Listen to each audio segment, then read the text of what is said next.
The sun hung high in the sky, casting a golden hue over the streets of Brighton. The city buzzed with life, its sidewalks teeming with people moving about their day, but amidst the hustle, Rachel walked with a deliberate calm. The cobblestone streets, worn by time and countless footsteps, seemed to welcome her every step as she made her way through the throngs of locals and tourists alike. She inhaled deeply, savoring the warm air that carried the faint scent of blooming flowers and freshly brewed coffee. Rachel was no stranger to Brighton. The city's vibrant art scene had drawn her in years ago, and it had since become a second home. The Anderson Gallery, in particular, was her sanctuary. It was where she found solace, a place where the noise of the world fell away, and all that remained was the quiet dialogue between herself and the art. Today was no different.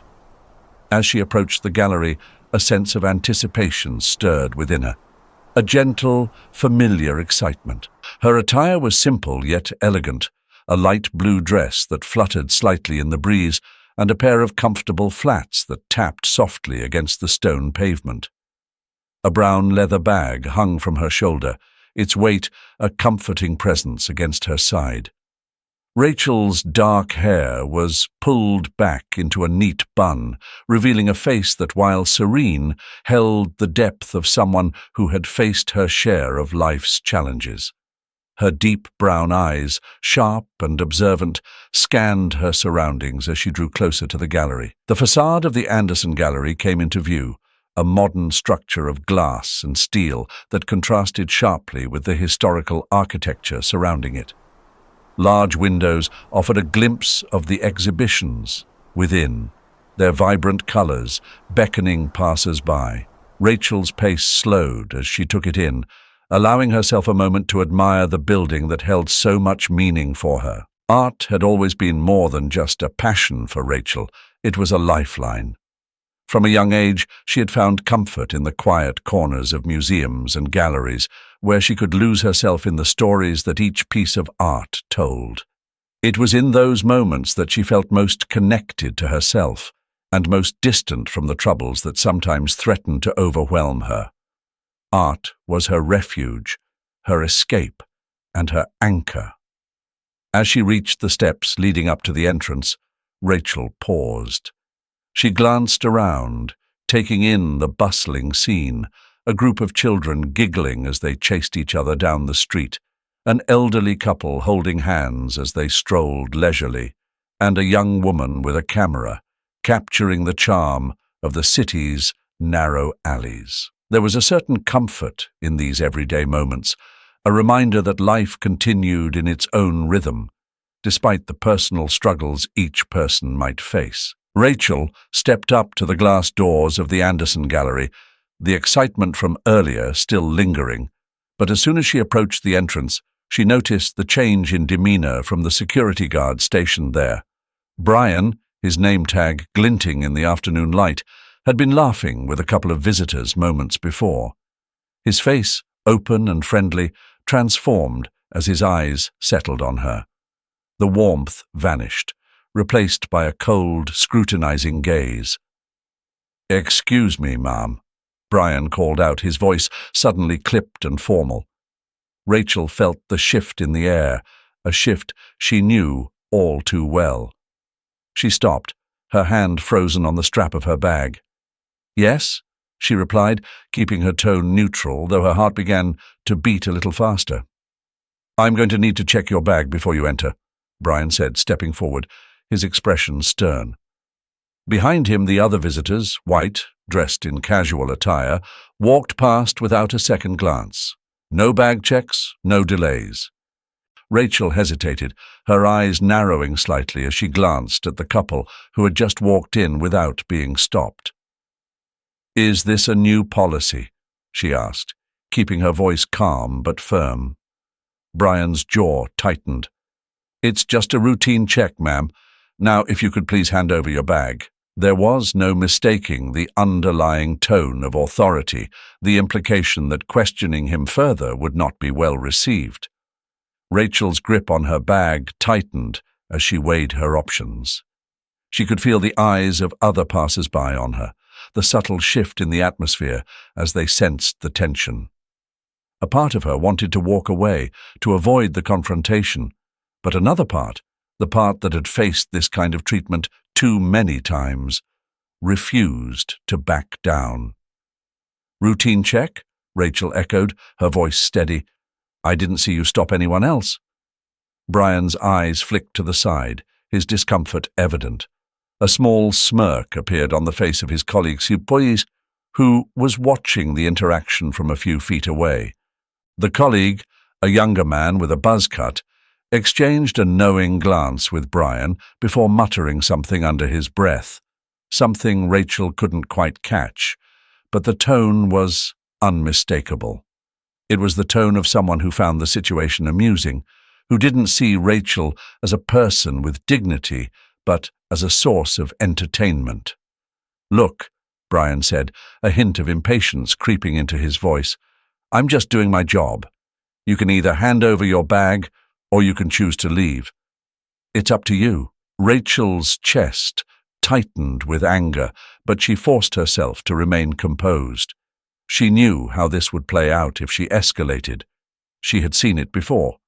So, without a word, she unhooked the strap of her bag from her shoulder and handed it to Brian.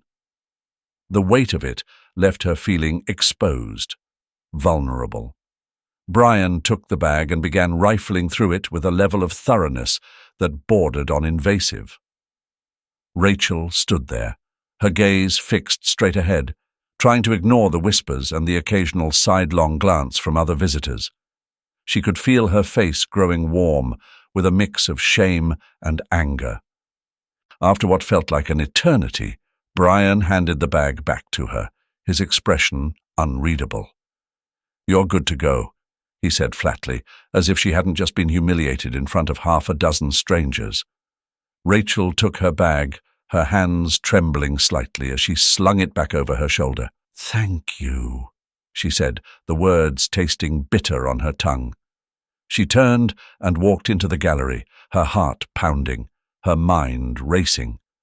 The joy she had felt earlier was now tainted, replaced by the familiar bitterness of being singled out for something as simple as the color of her skin. As she entered the cool, quiet space of the gallery, Rachel tried to shake off the encounter, but it clung to her, a dark cloud over what was supposed to be her sanctuary. She knew she couldn't let it go, wouldn't let it go, but for now she had to push it aside. She had come here for peace, and she would find it, no matter how hard they tried to take it from her. Rachel stepped into the cool, muted light of the gallery, the familiar scent of polished wood and faint traces of paint filling her senses. Normally, this was the moment she would take a deep breath, let the peace of the space settle over her like a comforting blanket. But today, that peace was elusive. The tension from her encounter with Brian lingered, a shadow she couldn't shake. She moved slowly through the gallery, her eyes scanning the artwork on the walls. Bright strokes of color, bold and defiant, clashed with softer, more introspective pieces. Each painting told a story, each sculpture a captured moment of emotion. But Rachel found it difficult to connect with them, as she usually did. There was a sense of unease curling in her stomach, growing with each step she took. The sound of footsteps echoed lightly on the wooden floor behind her. Rachel didn't need to turn around to know it was Brian. She could feel his presence, a constant reminder that she was being watched. It was subtle. He didn't follow her too closely, didn't make it obvious. But she knew. The weight of his gaze bore down on her, making it impossible to focus on the art she had come to see. She paused in front of a large, abstract painting, the vibrant reds and deep blues swirling together in a way that usually captivated her. But today, the colors felt muted, distant. Rachel forced herself to focus, to lose herself in the brushstrokes and the layers of texture. But every time she began to drift into the art, the sound of those footsteps pulled her back. A couple wandered into the room, chatting quietly as they admired the paintings. Rachel watched them from the corner of her eye, noting how at ease they seemed, how unaware they were of the tension coiling inside her. They moved freely, their laughter soft and genuine, oblivious to the scrutiny that followed Rachel with every step. She envied their freedom, the simple joy they could take in the art without the weight of another's gaze pressing down on them. The couple left the room, their voices fading into the distance, and Rachel was alone again. Alone, except for Brian. Her frustration simmered, bubbling up beneath the surface. Why was she the only one being watched? What had she done to deserve this constant, silent judgment? Rachel's thoughts spiraled as she moved to the next piece of art, a minimalist sculpture of interlocking shapes. She tried to immerse herself in its clean lines and the way it played with light and shadow, but all she could think about was how different this visit felt. How wrong it felt. The gallery, her sanctuary, had turned into a place of discomfort, a place where she was not welcome unless under scrutiny. She glanced over her shoulder, catching sight of Brian as he pretended to examine a painting on the far wall. He wasn't subtle, not really. The way his eyes flicked toward her every few moments made it clear that she was his real focus. Rachel felt her chest tighten with a mix of anger and sadness. This place, which had always been a refuge, was now tainted with the reality she had tried to leave at the door. In her mind, Rachel replayed the moments leading up to this. The way Brian's smile had disappeared when he saw her. The way his voice had hardened. How he had treated her with a suspicion reserved for those already presumed guilty. She couldn't help but wonder if this was just a bad day, or if it had always been this way and she was only now noticing. Her thoughts drifted to the other visitors, moving freely without the burden of being constantly monitored. They could enjoy the art, let it wash over them without feeling the weight of systemic racism that Rachel carried like an invisible shroud. The realization deepened her sense of isolation, making the room feel colder, the art more distant.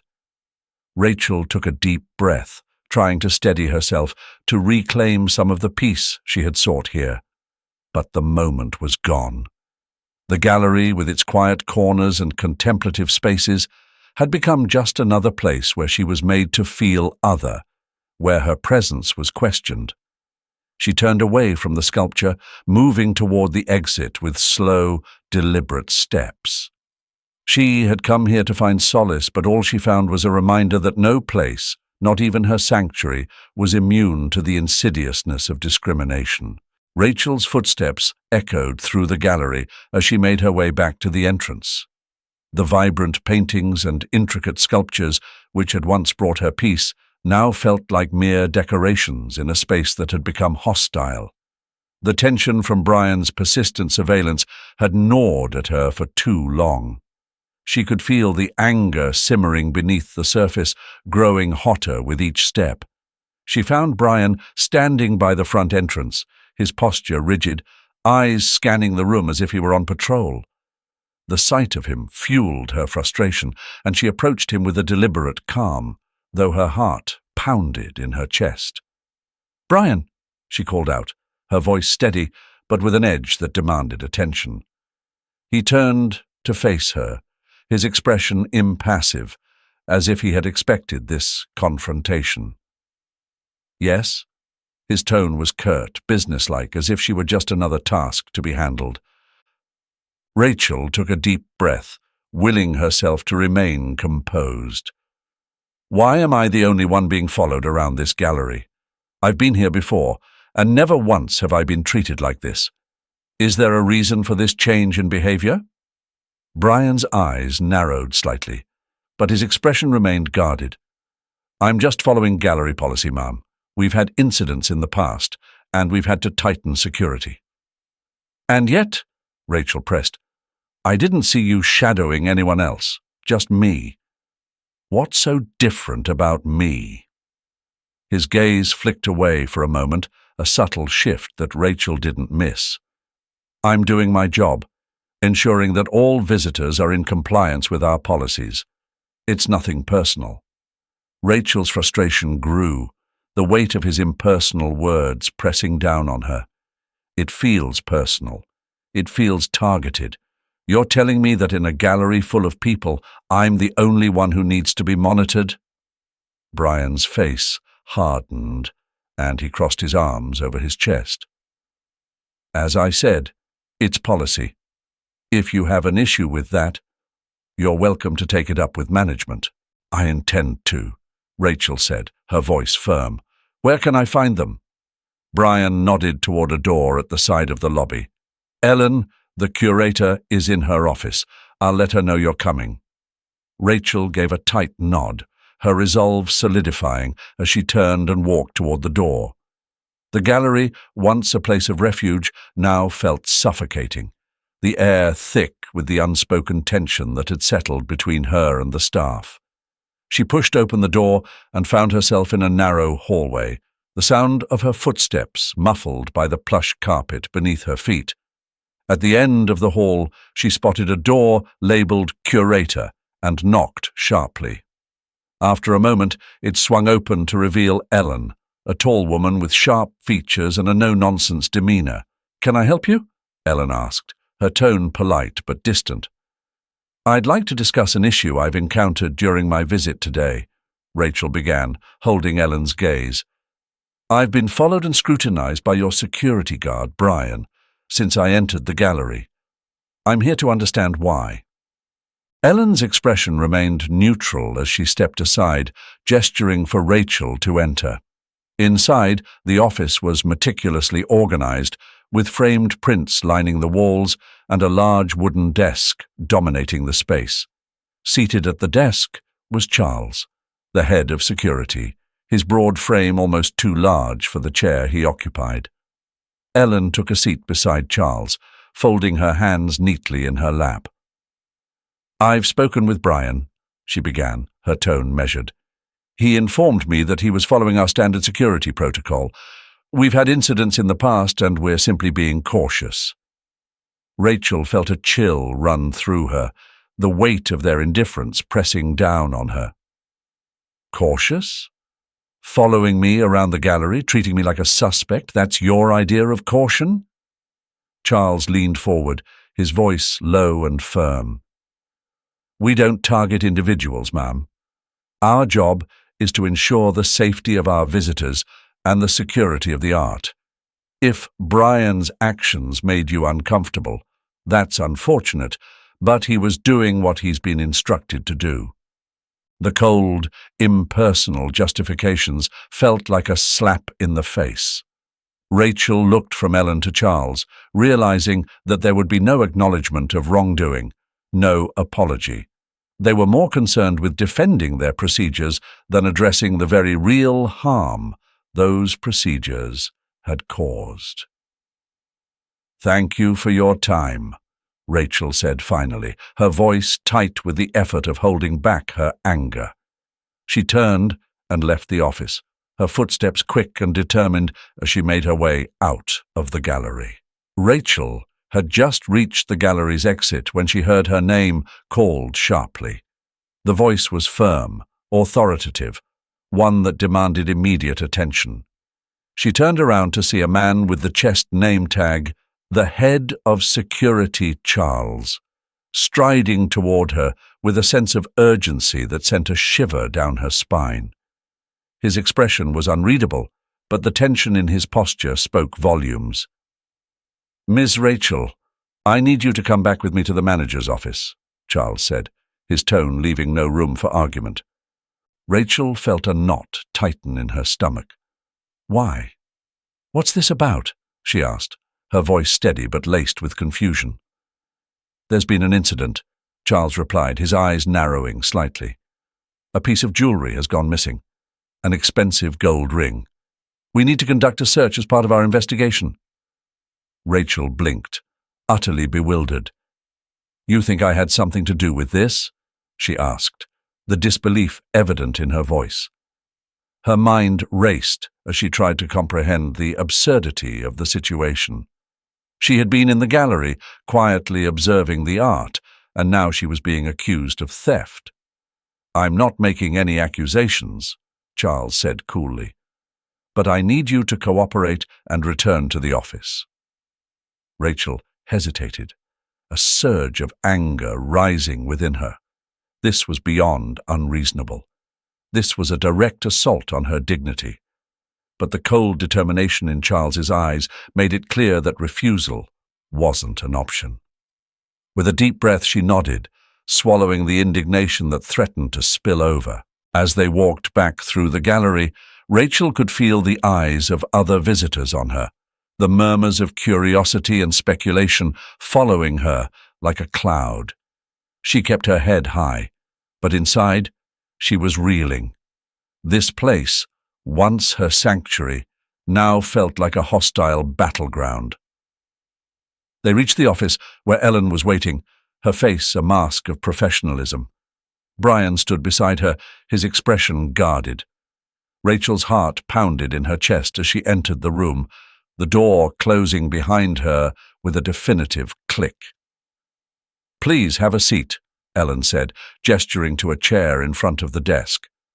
Rachel remained standing, her arms crossed tightly over her chest. "Let's just get this over with," Rachel said, her voice strained but resolute. "Search my bag."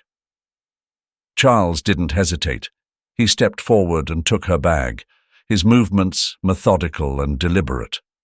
He began to search through it, his large hands rifling through her personal belongings with an impersonal efficiency that made Rachel's skin crawl.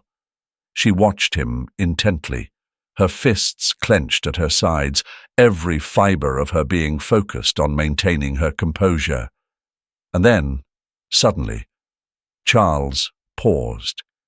He reached deeper into the bag and pulled out something small and shiny, a gold ring. He held it up between his fingers, the light catching on the metal and making it gleam. Rachel stared at the ring, her mind going blank with shock. "That's not mine," she said, her voice barely above a whisper. Brian and Ellen exchanged a glance, their expressions unreadable. Charles stepped back, the ring still held aloft, as if it were a damning piece of evidence. "It was in your bag," he said simply, his tone cold. Rachel's heart pounded in her ears, the room spinning around her. "I don't know how it got there," she insisted, her voice rising as panic began to set in. "I didn't steal anything." But her words seemed to fall on deaf ears. Charles nodded to Brian, and before she could react, Brian grabbed her arm, twisting it behind her back. Rachel gasped in pain, her body instinctively tensing against the rough treatment. "Wait, what are you doing?" she cried out, but Brian's grip only tightened. "We're taking you to the authorities," Charles said, his voice devoid of sympathy. "They'll handle it from here." Rachel struggled, trying to pull away, but Brian's hold was firm. The door to the office opened, and suddenly they were in the hallway, her body half dragged, half pushed toward the exit. The humiliation was overwhelming, and as they moved through the gallery, the murmur of voices around them grew louder. Faces blurred together, some shocked, others indifferent, a few even whispering to each other as they watched the scene unfold. By the time they reached the main entrance, Rachel felt like she was drowning in shame. The weight of their gazes, the whispers, the disbelief, it all pressed down on her, suffocating her spirit. She had never felt so powerless, so utterly exposed. This wasn't just an accusation, it was a public spectacle, and she was the unwilling star of the show.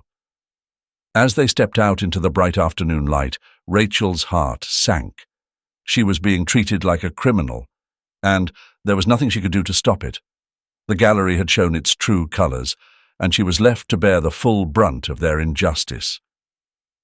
Brian's grip tightened on Rachel's arm as he and Charles prepared to haul her toward a back room. Her protests, though firm, had done little to dissuade them from their course of action. They had already made up their minds. She was guilty in their eyes, and they intended to treat her as such. As Rachel braced herself for whatever humiliation lay ahead, the shrill ring of a phone broke through the tense silence. It took her a moment to realize that it was her phone, vibrating inside the bag that Brian still held in his free hand. Brian glanced down at the bag, his expression unreadable, but Rachel could see a flicker of hesitation.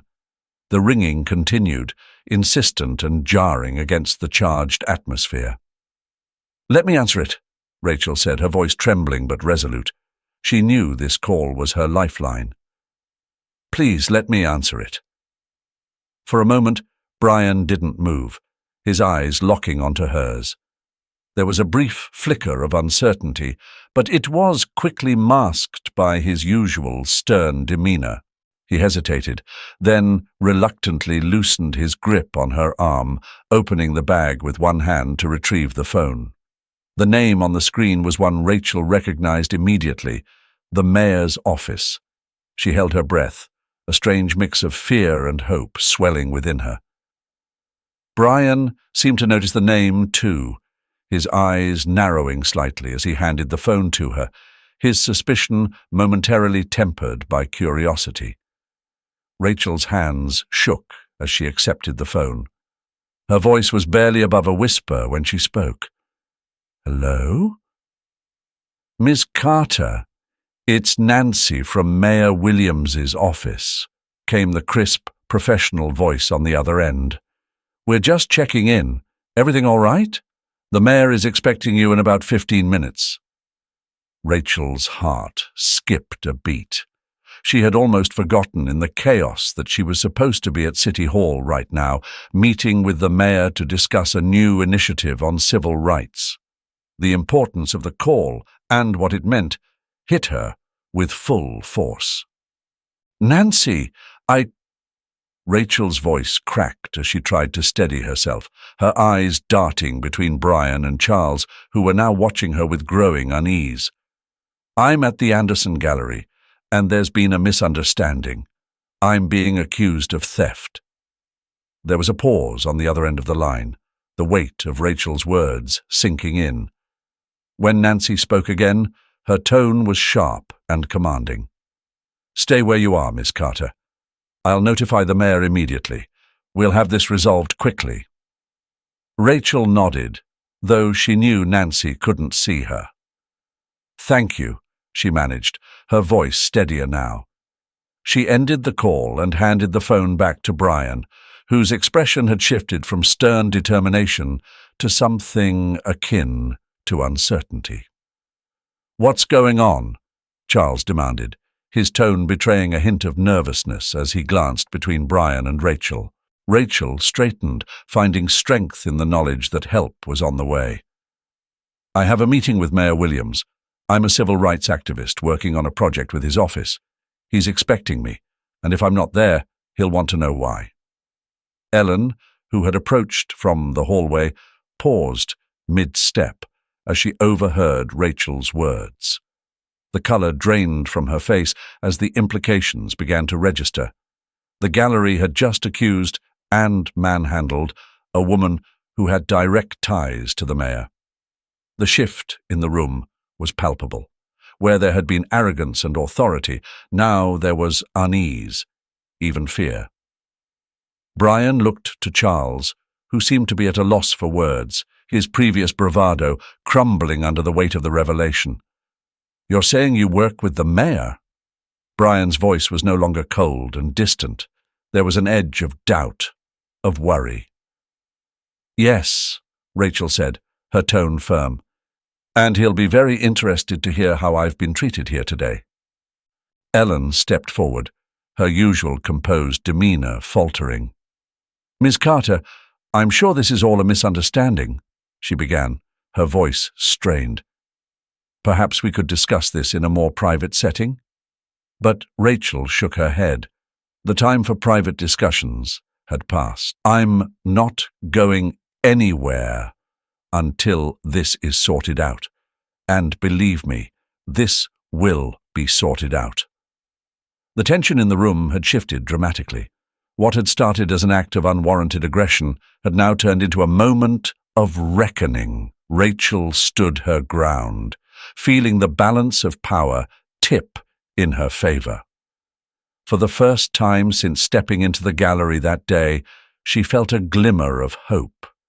The tables were turning, and the consequences of their actions were about to be felt. Rachel stood in the gallery, her heart pounding in her chest as the minutes stretched into what felt like an eternity. The revelation that she was a civil rights activist with direct ties to the mayor had shifted the dynamics in the room, but the tension was still thick in the air. Brian, Charles, and Ellen all seemed to be grappling with the reality of what had just unfolded. But Rachel knew that this wasn't over. Far from it. The sound of sirens pierced the heavy silence, and moments later, 2 uniformed police officers entered the gallery, their expressions professional but alert. They quickly assessed the situation, taking in the strained faces of the gallery staff and Rachel's resolute stance. "Ma'am," one of the officers said as he approached Rachel, his tone calm and measured. "We're here to investigate a report of theft.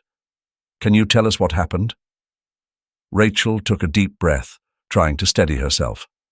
"I was accused of stealing a gold ring," she began, her voice steady despite the turmoil she felt inside. "But I didn't take anything." She pointed to Brian, who stood rigidly by the entrance, his face a mask of forced composure. The officers exchanged a glance before turning their attention to Brian. "Is this true?" one of them asked, his tone neutral but probing. Brian's eyes flickered, the briefest hint of uncertainty crossing his features. "I was just doing my job," he said, his voice lacking the confidence it had held earlier. "I followed the gallery's security protocol. The ring was in her bag when I checked it." Rachel's frustration simmered beneath the surface. "He's lying," she said, her voice firm. "I know what's in my bag. That ring wasn't there when I arrived." The second officer nodded thoughtfully. "We'll need to conduct a thorough investigation," he said. "We'll start by reviewing the security footage from the gallery." At that, Ellen's face paled further. She had been silent since Rachel's phone call, her mind clearly racing as she tried to process the gravity of the situation. "I can take you to the security room," she offered, her voice strained. The officers followed Ellen out of the room, leaving Rachel standing with Charles and Brian. The atmosphere was heavy with unspoken tension, and Rachel could feel the weight of their gazes on her. She had faced discrimination before, but this, being framed for a crime she didn't commit, was a level of malice she hadn't anticipated. The depth of their prejudice, the ease with which they had turned against her, made her chest tighten with a mix of anger and disbelief. She couldn't fathom how someone could be so vindictive, so eager to see her humiliated and punished simply because of the color of her skin. Minutes later, the officers returned with Ellen in tow. Their expressions were grave, their movements deliberate. "We've reviewed the footage," one officer said, addressing the room. "It's clear that the ring was placed in Ms. Carter's bag by Mr. Brian." The words hung in the air like a death knell. Rachel's heart lurched as the truth, finally spoken aloud, cut through the lingering doubt. She wasn't surprised. She had known it deep down. But hearing it confirmed, seeing the officers turn their scrutinizing gaze on Brian, brought a bitter sense of vindication. Brian's face drained of color as the officers approached him. His previous arrogance crumbled into a defensive posture, his hands twitching at his sides. "This is a misunderstanding," he stammered, his voice cracking. "You were just framing an innocent woman," The officer interrupted, his tone cold. "You'll need to come with us." The other officer turned to Charles, who had been standing in stunned silence. "And you, sir, allowed this to happen under your supervision. We'll need to take your statement as well." Charles's bravado evaporated as he realized the severity of the situation. He nodded numbly, unable to form a coherent response. Rachel watched as the officers escorted Brian and Charles out of the gallery, her emotions a chaotic mix of relief, anger, and sorrow. The gallery, her sanctuary, had revealed itself to be a place of deep-rooted bias and cruelty. The reality of how easily she had been targeted, how close she had come to being utterly destroyed by their lies, left her feeling raw and exposed. As Ellen stood there, clearly shaken, Rachel found no comfort in her apparent remorse. The damage had been done. Ellen's silence, her willingness to defend Brian under the guise of security protocols, had allowed this injustice to unfold. The slow, careful steps of the investigation had pulled back the curtain on the ugly truth. And now, there was no going back. The consequences of their actions would ripple through the gallery, their careers and their lives. But for Rachel, the sting of betrayal would linger far longer than the memory of this day. Ellen stood near the entrance, her usual composed demeanor faltering. The lines around her mouth seemed deeper, her eyes avoiding Rachel's as she approached. Behind her, the police officer who had led the investigation was speaking with another officer, their tones low and serious. "Ms. Carter," Ellen began, her voice shaky but controlled, "I want to apologize on behalf of the Anderson Gallery. What happened yesterday was unacceptable. We failed you in every possible way." Rachel stood still, listening but not yet ready to accept Ellen's words.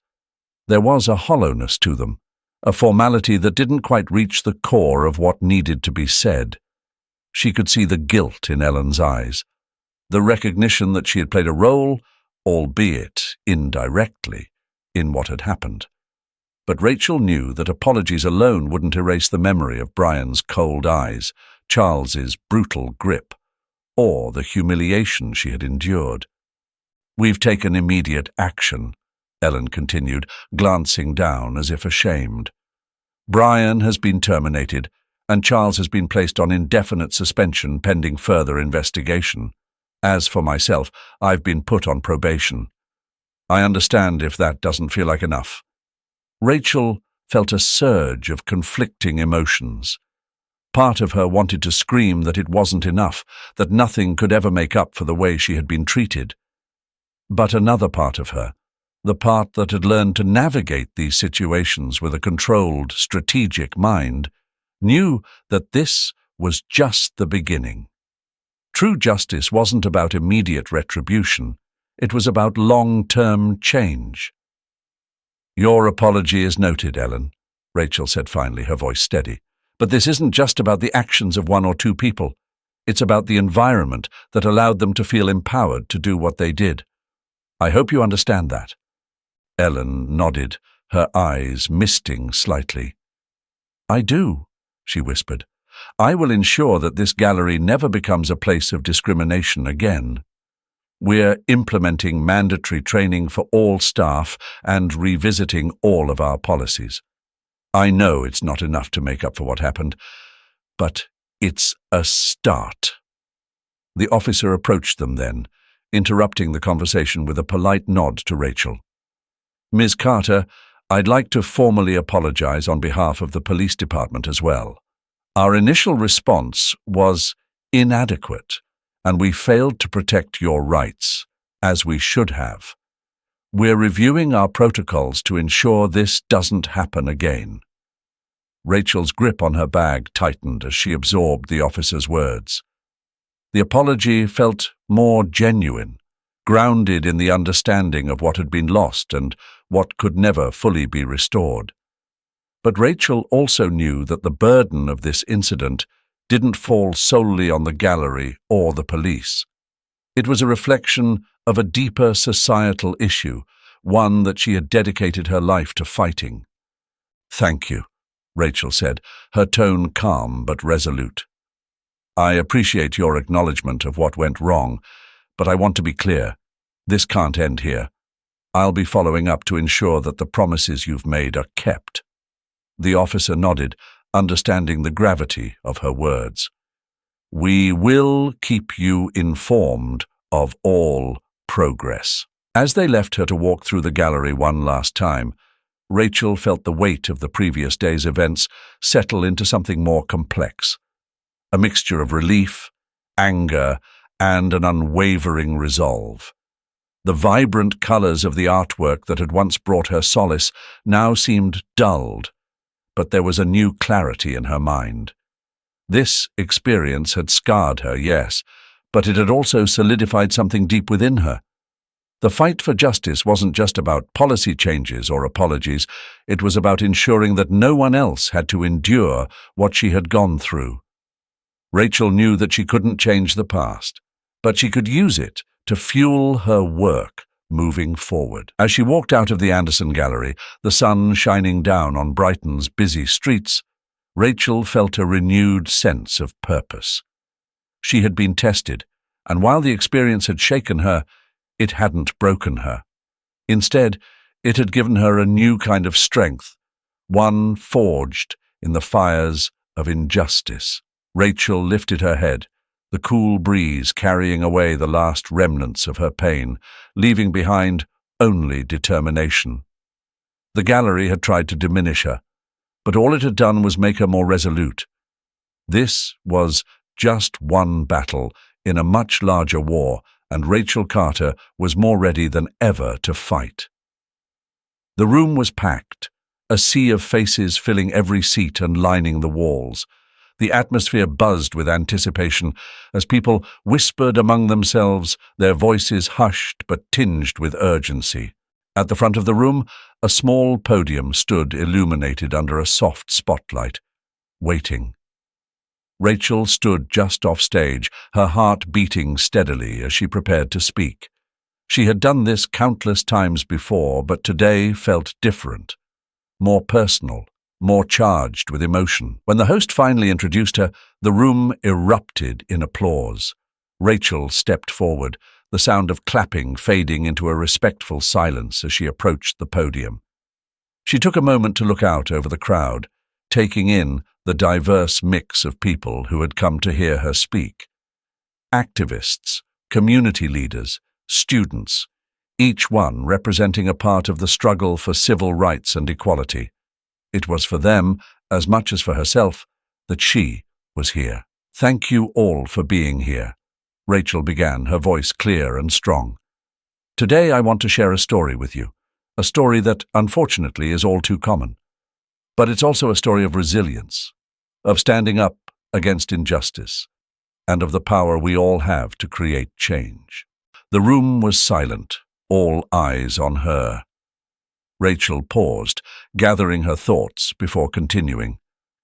"A few weeks ago, I walked into a place that had always been a sanctuary for me, a place where I could lose myself in art and find peace. But that day, instead of finding solace, I was met with suspicion, discrimination, and humiliation. I was accused of something I didn't do, treated as though I was a criminal simply because of the color of my skin." She could see the impact of her words rippling through the audience.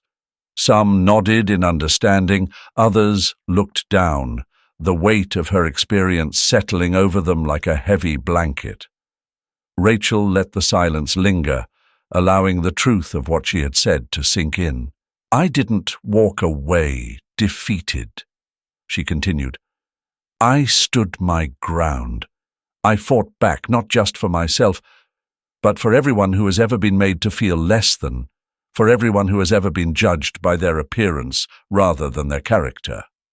And because I fought, things are beginning to change." Rachel's voice gained strength as she spoke, the memories of that day fueling her determination. "The gallery where this happened has implemented new policies to prevent future discrimination. They've instituted mandatory training for all their staff, ensuring that what happened to me will not happen to someone else. This is just one small step, but it's a step in the right direction. She could see the impact her words were having on the audience, the way their expressions shifted from sadness to hope, the way they leaned in, eager to hear more.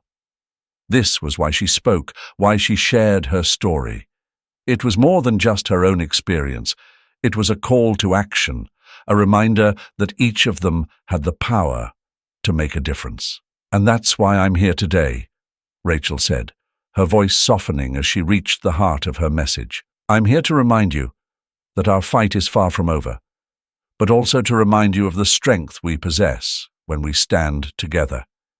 Each of us has the ability to challenge injustice, to push for systemic change, and to create a world where everyone is treated with the dignity and respect they deserve." The room erupted in applause, a wave of sound that filled the space and lifted Rachel's spirits. As she stepped away from the podium, she knew that her words had resonated, that they had planted seeds of change in the hearts and minds of those who had listened. Later, as she walked through the streets of Brighton, the city's vibrant energy surrounded her. The buildings, the people, the life all around. It felt different now, more alive, more full of potential. Rachel knew that her journey was far from over, but she also knew that she was not walking it alone. The steps she took today, the story she shared, would echo far beyond this moment. Her legacy of courage and resilience was growing, one story at a time, one step at a time. And as she moved forward, she did so with a renewed sense of purpose, knowing that her fight was making a difference, and that others would be inspired to continue the struggle for justice. And that, my friends, is the powerful story of Rachel Carter, an unyielding symbol of strength in the face of injustice. This isn't just a story. It's a reflection of the battles many still face today. If Rachel's journey resonated with you, if it sparked something deep within you, then let's keep this conversation going. Drop your thoughts in the comments below. I'd love to hear your perspectives. Remember, every story like Rachel's is a reminder of the work that still needs to be done, and together we can be a part of that change. Don't forget to hit that subscribe button and ring the bell so you never miss out on the stories that matter. Until next time, stay strong, stay informed, and let's continue to fight for a world where justice prevails. Thanks for watching.